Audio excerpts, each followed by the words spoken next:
I got a call earlier this morning that QCP had a massive heart attack at the age of 45 years old, and he was found unresponsive. Now, there's varying reports currently going on. Some outlets are reporting that he had passed away. TMZ is reporting that he's currently in ICU and fighting for his life. TMZ reported that as of now, QCP is still alive and currently receiving medical care. The label says that everyone keep P and his family in their thoughts and prayers and respectfully give them the privacy and space they need during this time. QC adds, we deeply appreciate everyone's concern, support, prayers, and love and energy right now. Now, Pierre Thomas is his full name. He helped build the careers of many stars. As you guys know, we don't need to name it. Migos, City Girls, among others, is currently hospitalized after suffering a heart attack. TMZ has learned he's currently, at the Las Vegas hospital, currently in the ICU. Wack 100, who's one of QCP's best friend, he took to social media to alert everybody and let everybody know the current status of QCP amid the rumors that QCP had passed away.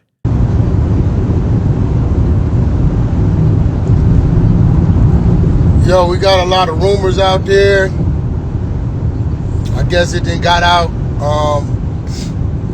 QCP had a situation.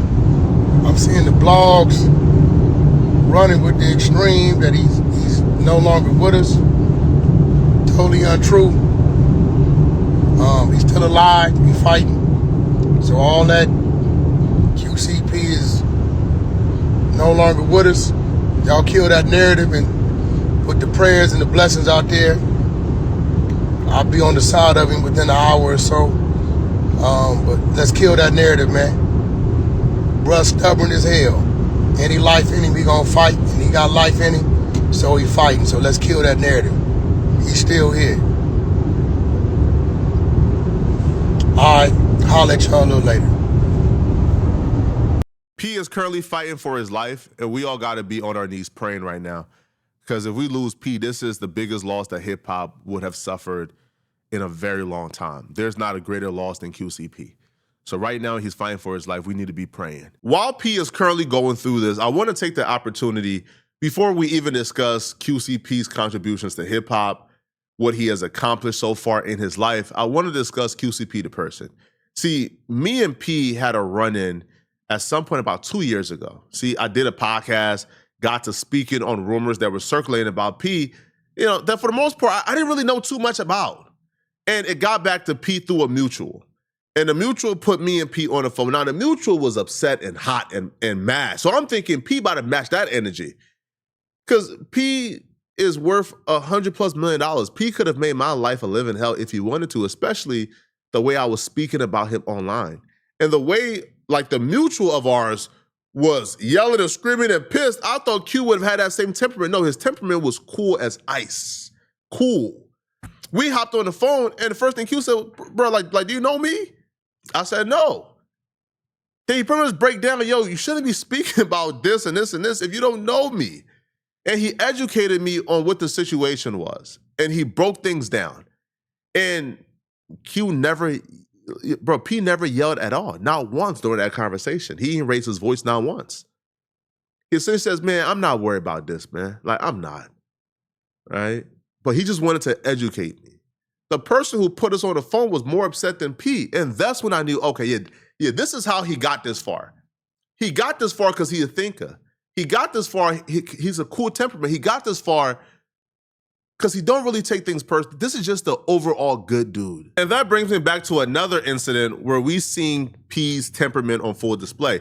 You remember when P sold QC for like $300 million and black people all across the world began to give him backlash and tear him down and call him all type of names? If you remember his statement in the middle of the heat and the backlash, yo, you see exactly who he was or who he is because he's not dead. He's currently fighting for his life. But you see exactly who P is in that moment. See, in that moment, anyone else would have taken that moment to lash out and tell people to mind their business. But instead, he pushed for positivity and for us to rally around positivity instead of tearing each other down. And he chose to uplift black creators. It looks as though South Korean music company HYBE America has just purchased the Atlanta-based Quality Control music label, which is the home to artists like the Migos, Little Baby, City Girls, and Lil Yachty. According to Billboard, the deal was reportedly worth $300 million. However, outlets like Variety have reported up to $320 million. According to HYBE, regulatory findings via Billboard, Scooter Braun's company paid $250 million in cash, along with $50 million in stock to Quality Control's co-founders Kevin Lee and Pierre Thomas.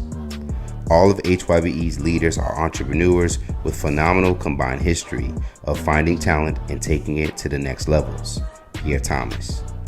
P and I are ecstatic about this partnership with Scooter and HYBE and are confident that they can get us to our global ambitions we've had in our scope since the beginning of the company, as nothing means more than our artists impacting worldwide.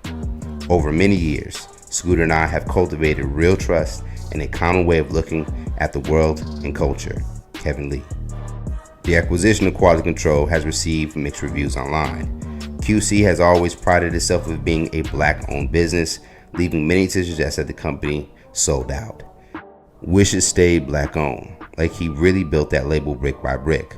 Don't sell grandma's house. Why aren't there any huge black labels? R&B, rap, hip-hop owns the music industry. So why is that?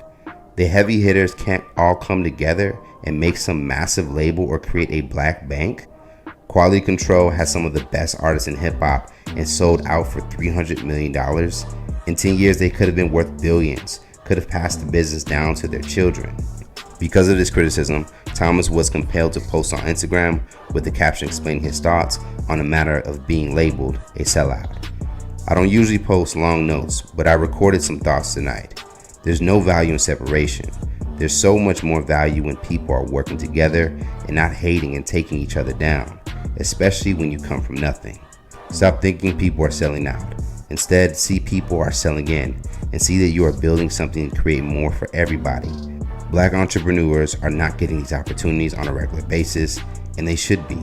Let's stay inspired and celebrate the blessings and leveling up and breaking up barriers. Ready for the next chapter. In that moment, you got to see exactly who P is. A lot of other people, and we've seen it as of recently, if they're in the middle of drama, if they're in the middle of backlash, they lash out.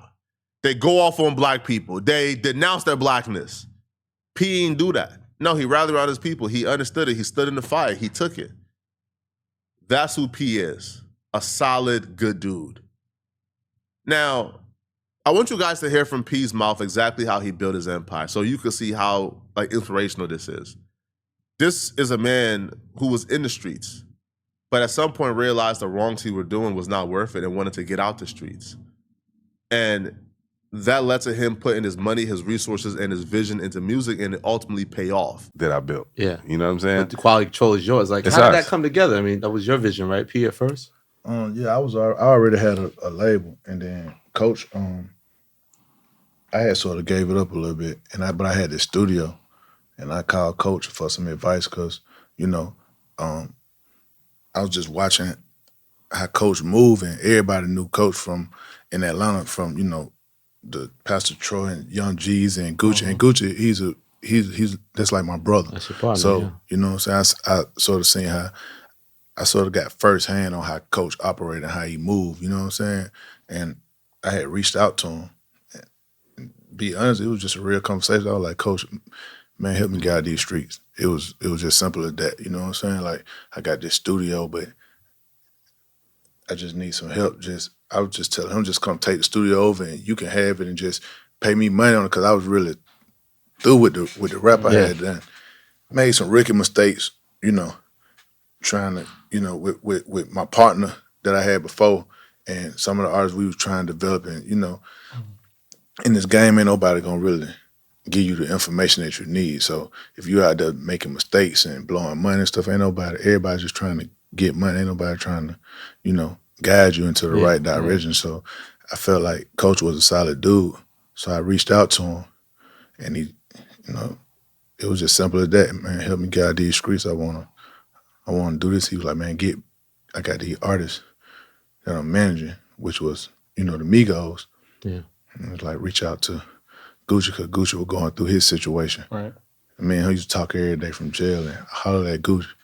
Everything was good. And then I'll never forget, Coach was like, he's like, bro, you sign him and I'm a manager, but I remember this was back in 2013. He was like, you know, I'm gonna do this, but a manager can get cut out.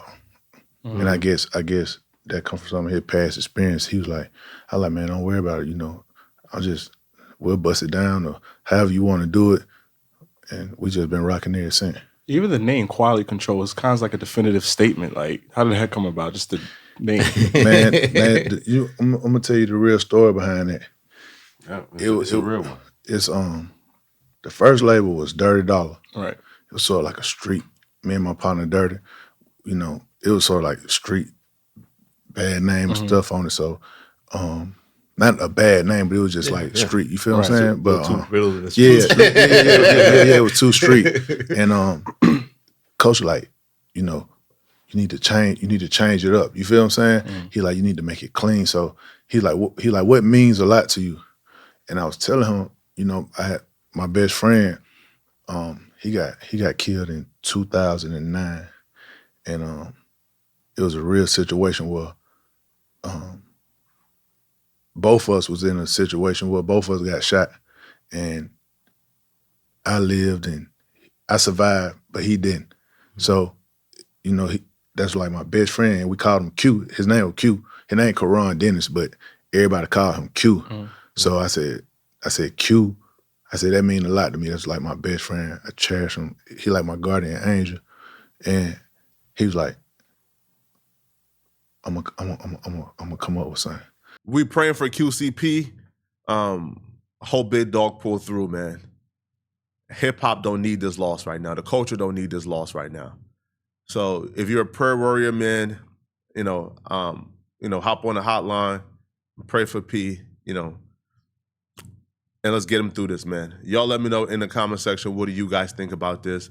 If you're still watching this video, click on this video right here somewhere on my screen to find out about the Lil Durk situation and why I believe he's currently being sabotaged and it's not looking good for him. I'm going to see you guys in this Lil Durk video. I'm out of here, folks. Peace.